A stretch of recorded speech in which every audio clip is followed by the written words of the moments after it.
Bonsoir, un sans domicile fixe est mort brûlé vif ce matin à Paris, dans le 10e arrondissement. On pensait au début que les responsables étaient 3 ou 4 jeunes qui l'avaient aspergé d'alcool avant de mettre le feu. Mais ce soir, les enquêteurs n'excluent aucune hypothèse, un accident ou même un règlement de compte. Patrice Arditi. Une épouvantable tache noire sur un trottoir, quelques objets épars pour témoigner d'un drame. Une bouteille d'alcool à brûler ou un petit bidon d'essence. C'est ici que vers 5 h ce matin, non loin de la gare du Nord, un sans-abri a été immolé. L'un de ses amis a été légèrement brûlé au cours de l'agression. Agression, selon certains témoignages, par un groupe de 4 jeunes gens. Peut-être les mêmes qui s'en seraient pris à d'autres SDF dans une rue proche quelques minutes plus tôt et où on aurait même entendu des coups de feu. Vacarme peu courant dans ce quartier où on a l'habitude de voir des sans-domicile fixe. Il y a beaucoup de SDF qui dorment le matin. Nous, on arrive de bonne heure, ils se lèvent, ils ont des sacs de couchage, des sacs à dos. Enfin, ils sont vraiment bien équipés, quoi. Quelques affaires éparpillées rappelaient ce matin ce qui s'était passé à l'aube. La victime, selon l'autopsie, n'avait pas reçu de coups auparavant. Les policiers sur la piste des agresseurs n'écartent pas cependant l'éventualité d'un règlement de compte entre sans-abri. Quoi qu'il en soit, ce meurtre a été qualifié par le maire du 10e arrondissement de crime de la haine, de la bêtise et de la lâcheté. À Reims, 2 personnes ont été placées en garde à vue ce soir. Elles sont suspectées d'être les auteurs de l'agression vendredi dernier contre un chauffeur de bus. Par ailleurs, les transports urbains de Reims ont décidé de suspendre la circulation des bus ce lundi soir jusqu'à ce que la sécurité soit totalement assurée dans les quartiers. Coup de folie d'un chauffeur d'autobus à Montbéliard cet après-midi. Il a projeté son véhicule contre la vitrine d'un tabac avant de s'enfuir à pied en emportant la recette de son bus. 8 personnes ont été blessées, mais leurs jours ne sont pas en danger. Le chauffeur a été arrêté peu après au domicile de ses parents. Les policiers l'ont trouvé absent psychiquement lors de son interpellation. Bernard Tapie au tribunal de Béthune pour la première journée aujourd'hui du procès Testu. L'homme d'affaires est poursuivi avec 5 autres personnes pour abus de biens sociaux. On lui reproche notamment des malversations et des manipulations financières entre ces différentes sociétés. Pour se défendre, Bernard Tapie a rejeté la responsabilité sur ses collaborateurs auxquels il déléguait son pouvoir.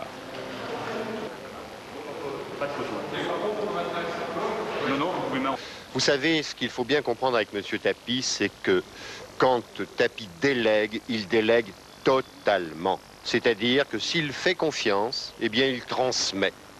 Et il ne vient pas contrôler derrière quand il a transmis. Au moins 150 morts dans l'incendie d'une discothèque à Manille, aux Philippines. La plupart des victimes sont des étudiants qui fêtaient la fin de l'année scolaire lorsque l'incendie s'est déclaré à l'intérieur de la boîte de nuit.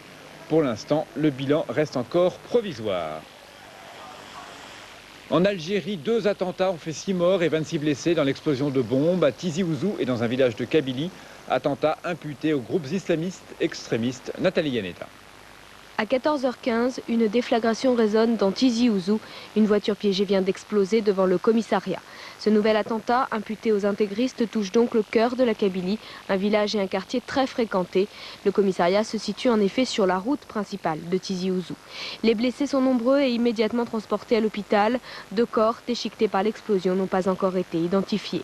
Quelques heures plus tard, une autre bombe explose à 15 km de Tizi Ouzou. 5 enfants sont touchés, dont un grièvement. La Kabylie est longtemps restée épargnée par les attentats. Traditionnellement, cette région est hostile au pouvoir comme aux thèses intégristes. La violence qui s'étend prend donc ce soir une nouvelle dimension. Le ramadan, propice au djihad, a été particulièrement sanglant cette année. En moins de 2 mois, l'Algérie a connu plus de 20 attentats à la voiture piégée. 90 personnes sont déjà mortes et plus de 300 autres ont été blessées. Un bilan qui aujourd'hui s'alourdit par ce double attentat en Kabylie. Le cinéaste René Clément est mort aujourd'hui. Il avait réalisé notamment Jeux interdits ou encore La bataille du rail, primé à Cannes en 1946. Il avait également travaillé avec Jean Cocteau pour La Belle et la Bête et il devait fêter ces jours-ci son 83e anniversaire. On termine avec les prévisions de la météo. Caroline Corvézier.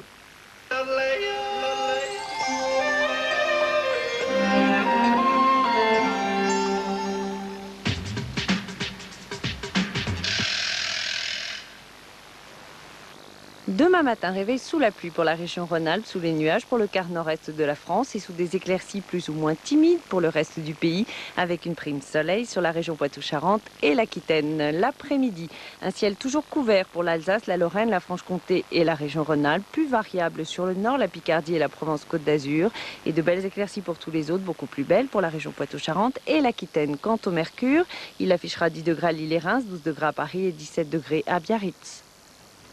Passez une excellente fin de soirée.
Vous allez voir Le Continent Fantastique, un film réalisé en 1976 par le cinéaste espagnol Juan Piquer Simón, devenu depuis spécialiste du cinéma de science-fiction ibérique. Le Continent Fantastique constitue son premier long métrage et paradoxalement demeure son film le plus réussi et le plus connu. Nous lui devons quand même quelques autres films bien sympathiques. Supersonic Man, Le Syndicat à la tronçonneuse et le très vicieux Slugs avec ses limaces tueuses. Juan Piquer adapte ici assez fidèlement Le Voyage au centre de la Terre de Jules Verne. Avant lui, seul Henry Levin s'était risqué à une telle entreprise en 1959 dans les studios hollywoodiens. Si seulement on pouvait établir dans quelle langue ce message est rédigé. Logiquement, le livre étant en langue gothique, je pense que le texte de ce parchemin l'est aussi. L'étude de toutes les combinaisons possibles peut nous demander des semaines de travail. Oh non, mais des mois, oui. De la façon dont vous vous y prenez, Champollion. Tournez-vous et regardez. Oh, comment n'a-t-on pas songé à ça plus tôt? Reviens au début. Repasse-nous la série précédente. Là. Là, on jurerait du chinois. Ah, je crains que ce soit une entreprise sans espoir, hélas.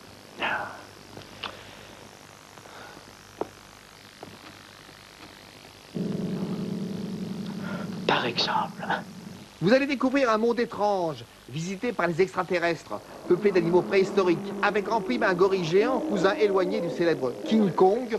N'oublions pas que le Continent Fantastique a été conçu la même année que le King Kong de Dino De Laurentiis. Le savant aux tempes argentés, c'est le Britannique Kenneth More, comédien que l'on a déjà pu apprécier au cinéma de quartier dans Les 39 marches et qui l'on doit nombre d'excellentes créations, notamment dans La Blonde et le Shérif auprès de Jane Mansfield, Aux frontières des Indes, Couler le Bismarck ou La bataille d'Angleterre. Les amateurs de cinéma fantastique ibérique retrouveront avec plaisir Jacques Taylor, comédien américain qui a fait carrière en Espagne et s'est illustré au début des années 60 dans le cinéma d'aventure, le western, le film d'espionnage, avant de se retrouver plus ou moins spécialisé dans le film de terreur.